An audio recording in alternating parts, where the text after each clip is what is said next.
Yo, yo, what's going on? It's your boy Lamar, and this is episode 3 of Going Above and Beyond, my Patreon exclusive podcast. I'm still getting all that right. But yeah, I just wanted to get on here today, and really, I got a recent property under contract, and so I just thought it'd be dope if I just kind of sat down and kind of went through the process from a investor perspective. I know a lot of times everybody has bought and sold homes from a retail perspective as far as being a buyer or seller. But I kind of just wanted to give a little bit of insight, as a investor and, the way I'm going about, addressing the amendment, addressing the concerns. First and foremost, the market is a complete shit show. Just to give you an idea, this house right here, I'm gonna share my screen. This house right here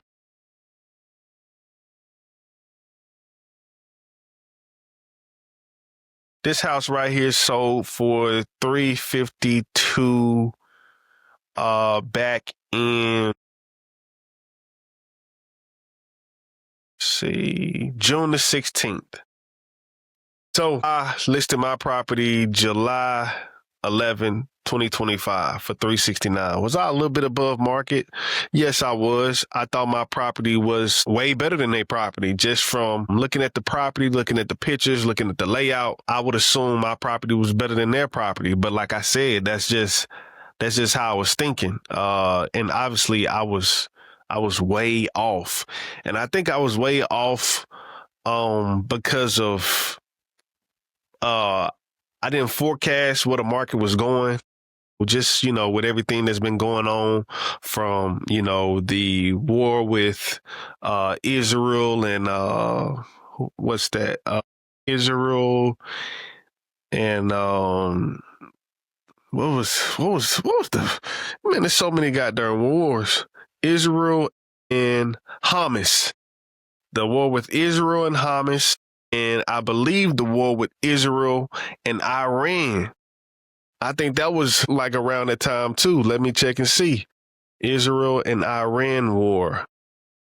When was that? When did it start? June the 13th. Yeah. When did it end? Let's see when did it end. When did it start? When did it end? It ended June the 24th. It was a few days, maybe a couple of weeks before my house got listed. Then you got all the tears. Then you got ICE, all this crazy stuff going on. So I personally feel like I was battling a lot, but all in all, none of that matters. And so what I did was I kept dropping the price. I dropped it to 360, 349, 342, 337, to the point where I just took it off the market. And so I recently got a contract maybe a week ago, and it was from somebody who previously seen the home. I am under contract at $315,000, guys.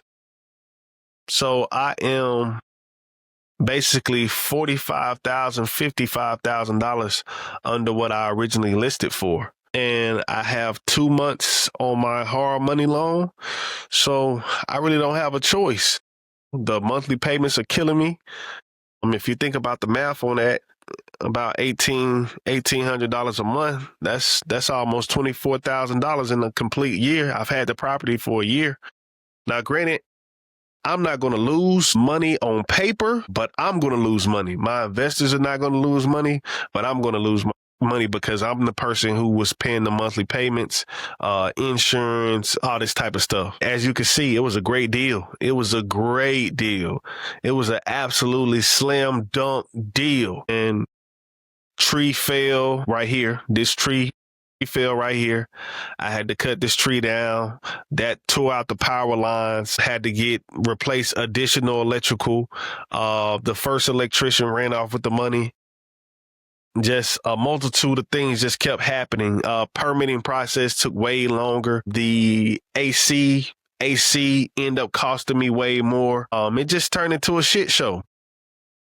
luckily enough, the people that I partnered with on this deal, they stuck with me. There was a little bit of turbulence, but, not much turbulence. And, we're kind of here at the end, so we would assume. But yeah, let's kind of go through this contract and, just kind of see how everything makes sense. So I'm under contract for $315.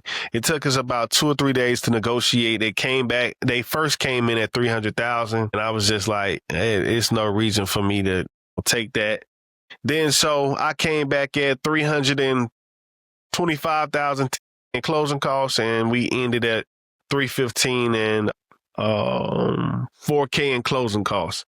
So here we are at the part of due diligence, and this is just basically where the person is, they're doing their inspections, they're doing their, they're having the remediation and mold companies come out, all that type of stuff. So here we are. Let me share my screen on this one right here. Amendment to address concerns. This one right here. All right. So right here, we have an amendment to address concerns. And as you can see, it's not a lot of repairs, but, there are some things that, like these things, this is not bad because I kind of foreseen a lot of this being on here. And these are just like, things as far as support beams, the deck, the porch and deck are in contact with the ground, ventilation issues with the roof, things that I can understand. But it gets tricky down here as far as like the termites and the seller to remediate the asparagus. I'm going to just call that word asparagus because I don't even know what this word is. And, they try to put words like this inside of a report to like scare you and make you think that, hey, you got to do this type of stuff. But I'm not doing it. I'm going to do everything on this list. I'm going to do everything on this list right here, the top portion. I'm going to do all of this. But I'm not doing the last two. And the reason I'm not doing the last two is because I don't necessarily believe it's true. I think it's more so because the house was a older home. And I believe that a lot of this stuff was already there prior to me repairing it. All right, so I recently did this on October the 1st, 2024. Paid $8,000 for installation of sump pump, waterproofing system, paper barriers, all that good stuff. I mean, I took care of the water issue, so I don't feel like there's any previous or no current water issues. And I think that mold residue and mildew residue was from the house prior to me purchasing it. So I don't feel like that's a necessary thing that I gotta do. But I am going to tell and this is kind of the email that I'm preparing right here. This is the email that I'm kind of preparing. And it's just basically like, hey, Jacqueline, sorry I wasn't able to respond earlier. She had called me, but once I seen that report, I just need some time to calm down. Oh, let me share it right here.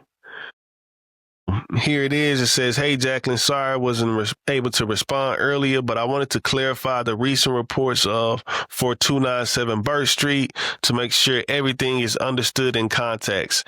The earlier aerial exterminators inspection from August 2024 showed no signs of termite activity and only noted some moisture and wood decay fungus in the crawl space area.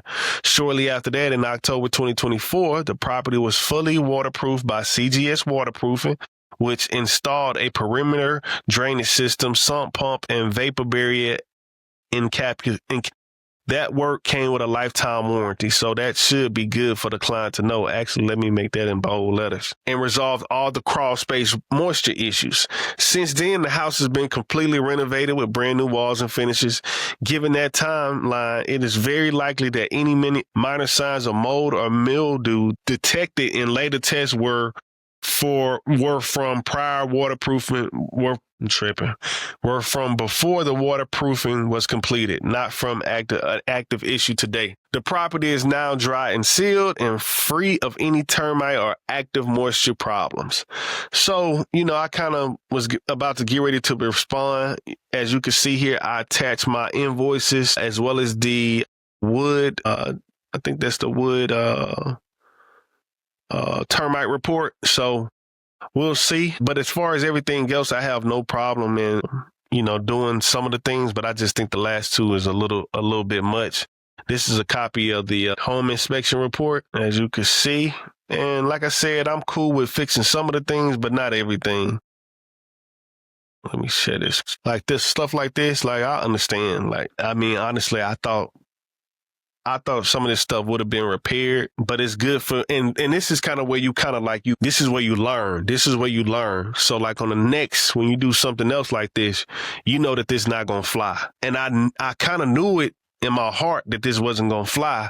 But, when you trust in contractors and you trust in their expertise, it's like, okay, if they let it rock, I'm going to let it rock. But something told me that this wasn't going to rock. So yeah, so certain things like this, we gotta get that repaired. I don't really see much wrong with that one, but like this right here, definitely I can understand that. That right there, I can understand. And like this is the residue mildew, and I believe that's from prior. That's from prior to me doing the waterproofing. So I can understand that. So yeah, like I said, I just wanted to get on here and really talk about that.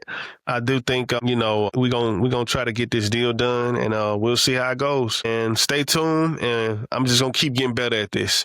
All right, thank you.